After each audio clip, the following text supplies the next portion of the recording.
They called my name over the loudspeaker, so loud every cadet turned. And just like that, in front of the whole unit, I got handed a sealed envelope. No reason, no explanation, just the cold slap of institutional rejection. Someone actually laughed. Somebody else muttered, "Guess the farmer's daughter couldn't keep up." You ever been humiliated so publicly you felt like your bones were ringing?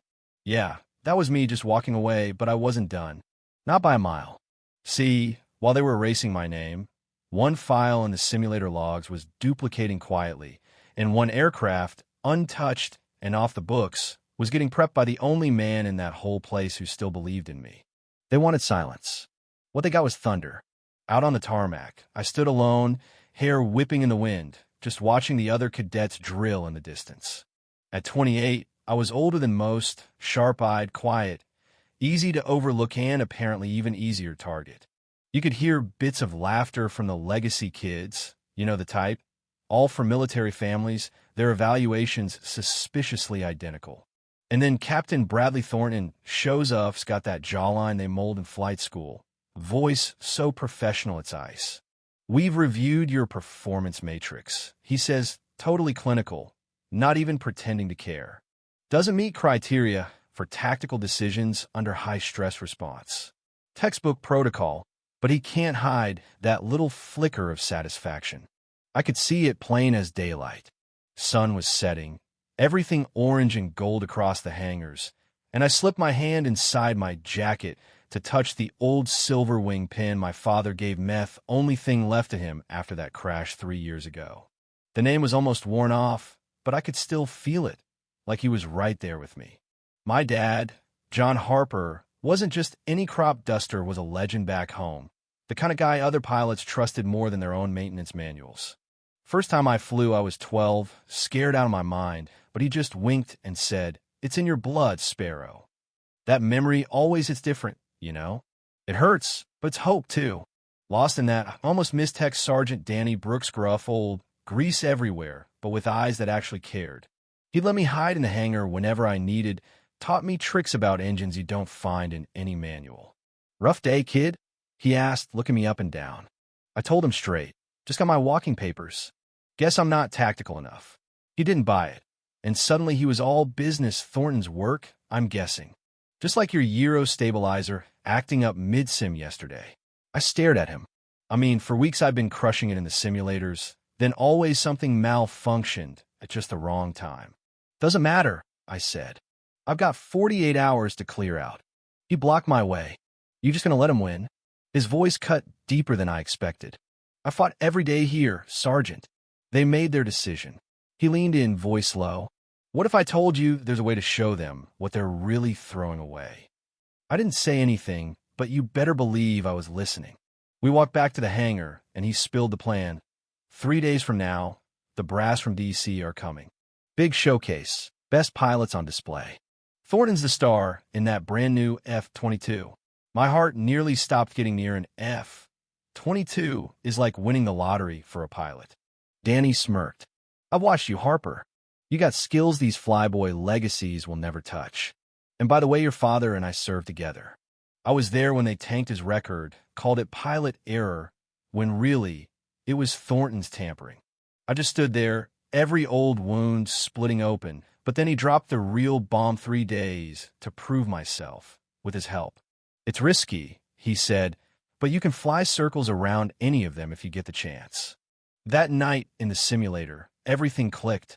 Danny stood guard while I slid into the cockpit, the glow from the screens making me feel like a kid again.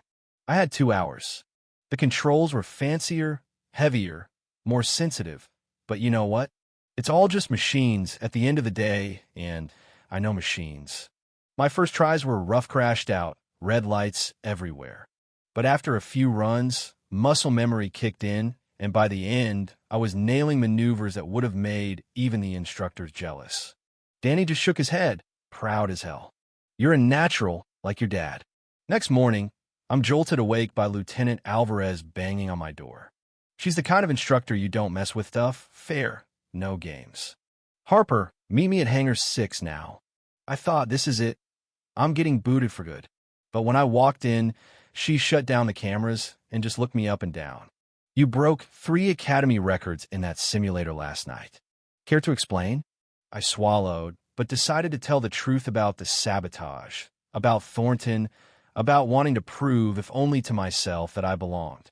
She listened, face unreadable, but I saw something flicker in her eyes, like maybe she'd been through her own battles. "What was your plan?" she asked. I said, "Honestly, I didn't have one. I just couldn't leave without fighting back." She actually smiled a little. Not stupid reckless, but not stupid. Then, out of nowhere, she suggested I fly at the demonstration, show the brass what kind of talent Thornton was kicking out. Just like that, I had a shot. That night, when I snuck into the simulator to practice, I almost walked right into Cadet Ethan Walsh, Thornton's favorite, sent a spy on me. Instead, he shocked me by turning off his recorder. "I've seen you fix problems instructors can't," he admitted. Then, suddenly, "You're failing basic checks?" Doesn't add up. We trained together, and he confessed he'd seen Thornton messing with my scores. Then the kicker, Thornton was using my dad's old call sign on the demonstration jet. Walsh's respect was real by the end. "I don't know what they see, but you fly like you belong," he said. For 48 hours, we became a ragtag little rebellion. Me, Alvarez, Danny, Walsh. Alvarez monitored security. Danny did the impossible in the maintenance bay. Walsh slipped me codes and intel.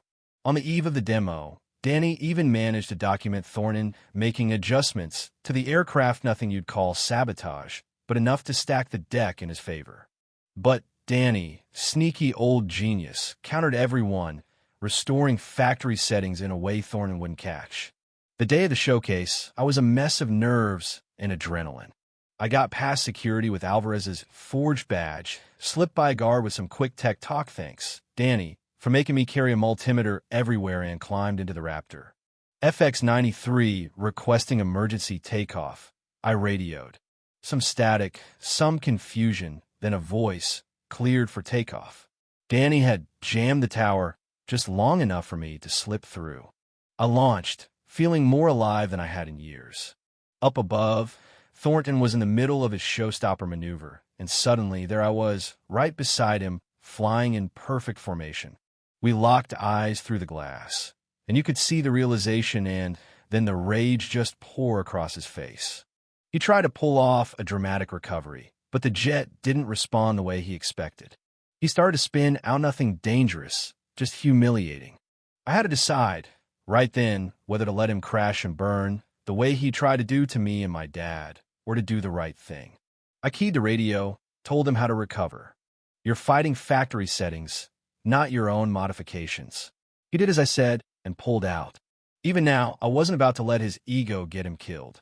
General Michaels came on the comm, his voice all authority and wry amusement. "Let's see what you can do, Harper."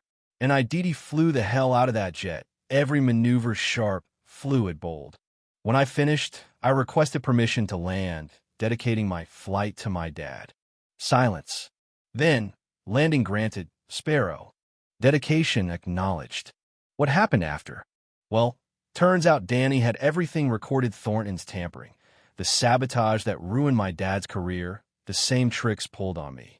Thornton tried to bluff, but Walsh and Alvarez backed me up. General Michaels was furiosa, full investigation launched. Thornton kicked out in disgrace. My father's name cleared, and me? I got reinstated, this time under Alvarez's wing. The Air Force overhauled the whole evaluation system and, get this, gave my family my dad's posthumous medal right there in front of everybody. 6 months later, I stood on that same tarmac, fresh lieutenant bars on my shoulder, silver wings on my chest. The sky was gold and blue, the jets roaring above, and I finally knew I wasn't just John Harper's daughter. I was the real deal, the pilot I was born to be. Sometimes justice comes roaring in at Mach 2, and sometimes it's quieter, like a voice whispering, "Feel the aircraft, Sparrow, don't just fly it, become it." And that's exactly what I did. So what do you think? Was I wrong to break the rules for a shot at justice? Or was the system broken first? Drop your thoughts below. Let's hear where you stand.